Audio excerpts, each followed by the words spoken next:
Hi friends, ఈ వీడియోలో మీకు జొన్న రొట్టెలు ఎలా చేసుకోవాలో నేనైతే చెప్తానండి. సో ఫస్ట్ వచ్చేసి వేడి నీళ్ళు అయితే పెట్టుకోవాలన్నమాట ఒక గిన్నెలో.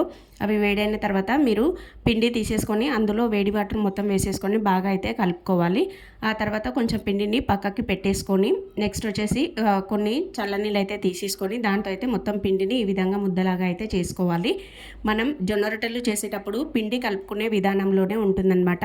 పిండి ఎంత బాగా కలుపుకుంటే రొట్టె అనేది అంత బాగా సాగుతుందండి.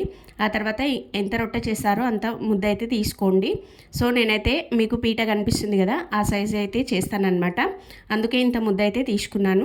తర్వాత కింద వచ్చేసి ఒట్టిపిండి వేసేసుకొని ఈ ముద్దని దానిపైన పెట్టేసుకొని మొత్తం బాగా ఇట్లా ప్రెస్ చేసుకుంటూ బాగా అయితే కొట్టాలన్నమాట. అలా కొడితే జొన్న రొట్టె అనేది బాగా సాగుతుందండి.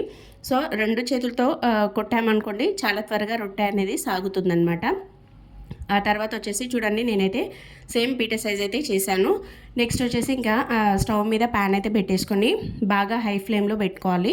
ప్యాన్ అనేది బాగా వేడైన తర్వాత వాటర్ అనేది ఈ విధంగా రొట్టె వేసిన తర్వాత దానిపైన అయితే వేయాలన్నమాట వాటరు. నెక్స్ట్ వచ్చేసి 2 సైడ్స్ జొన్న రొట్టె అనేది కాల్చుకోవాలి. అంతేనండి, ఎంతో టేస్టీగా ఉండే జొన్న రొట్టె రెడీ అయింది. ఈ వీడియో నచ్చితే లైక్ చేయండి.